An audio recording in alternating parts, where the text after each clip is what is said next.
बंगाल की सियासत की हम बात करेंगे, जहां एसआईआर और घुसपैठ के मुद्दे पर घमासान लगातार जारी है।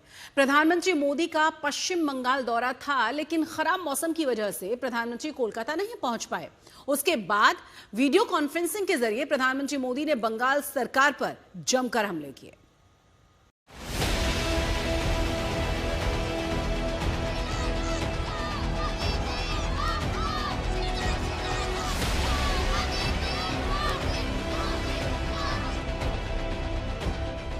नादिया में मौसम बेशक खराब था, कुहासा घना था। पीएम मोदी का हेलीकॉप्टर ताहिरपुर में नहीं उतर सका, लेकिन कोलकाता से ही प्रधानमंत्री ने बंगाल के चुनावी मौसम का तापमान बता दिया। कोलकाता एयरपोर्ट से नादिया जिले के राणाघाट में आयोजित कार्यक्रम को फोन से वर्चुअली संबोधित किया।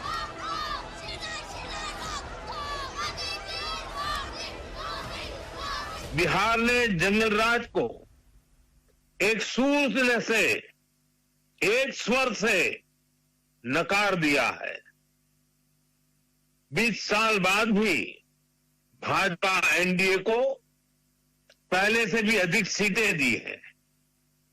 अब पश्चिम बंगाल में जो महाजंगल राज चल रहा है, उससे हमें मुक्ति पानी है, और इसलिए पश्चिम बंगाल कह रहा है, पश्चिम बंगाल का बच्चा बच्चा कह रहा है, पश्चिम बंगाल का हर गांव, हर शहर, हर गली, हर मोहल्ला कह रहा है, बाजते छाई बीजेपी ताई, बाजते छाई बीजेपी ताई।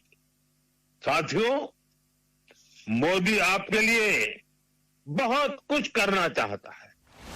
बिहार में जंगल राज का कार्ड एनडीए के लिए रामबाण साबित हुआ। पीएम बिहार चुनाव में जंगल राज के जरिए आरजेडी को घेरते रहे, लेकिन आरजेडी इसकी काट आखिर तक नहीं निकाल सकी। इसी मुद्दे को पीएम ने पश्चिम बंगाल में भी उछाल दिया। वर्चुअल मंच से पीएम मोदी ने ममता सरकार पर भ्रष्टाचार के संगीन आरोप लगाए। मोदी पूरी ताकत से अपने आप को समर्पित करके काम करना चाहता है। पश्चिम बंगाल के विकास के लिए न पैसे की कमी है, न इरादों की और न ही योजनाओं की, लेकिन यहां ऐसी सरकार है जो सिर्फ कट और कमीशन में लगी रहती है। पीएम मोदी की रैली में इस पोस्टर ने सबका ध्यान खींचा। इस बीच पीएम मोदी ने विकास की नई किश्त बंगाल के लोगों को समर्पित की। बंगाल दौरे पर प्रधानमंत्री ने करीब 3200 करोड़ रुपए की 2 नेशनल हाईवे परियोजनाओं का उद्घाटन और शिलान्यास किया। नादिया की रैली में पीएम मोदी को सुनने भारी संख्या में लोग पहुंचे। बीजेपी का दावा है कि 5 लाख से ज्यादा लोग रैली स्थल के अंदर और बाहर मौजूद थे।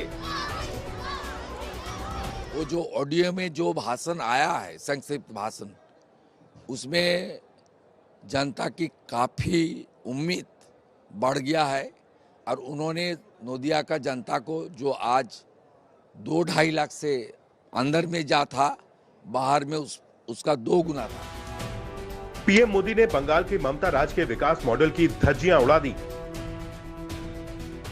बंगाल में भी लाल झंडे वालों से मुक्ति मिली।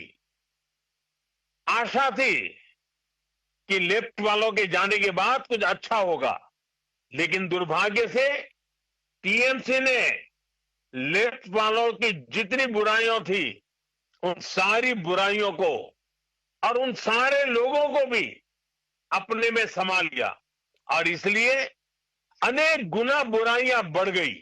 और उसी का परिणाम है कि त्रिपुरा तेज गति से बढ़ रहा है और बंगाल टीएमसी के कारण तेज गति से तबाह हो रहा है। बीजेपी राज में त्रिपुरा के विकास की गाथा सुनते ही टीएमसी भड़क गई। चल रहा है, सब लोग का मालूम है। तो बंगाल में क्या हुआ था, सीपीएम के विजन के बाद जब ममता दीदी का सरकार आए तो बहुत बेटरमेंट, डेवलपमेंट यहां पर है।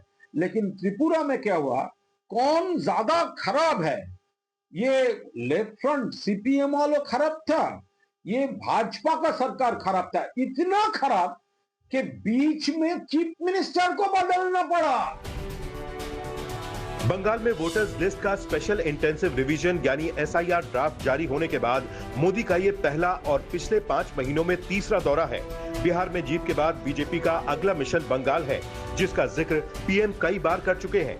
यानी धुंध छटेगी, रास्ता दिखेगा, लेकिन कौन जीतेगा ये बंगाल की जनता ही तय करेगी। नादिया से मोहम्मद अली के साथ आज तक ब्यूरो।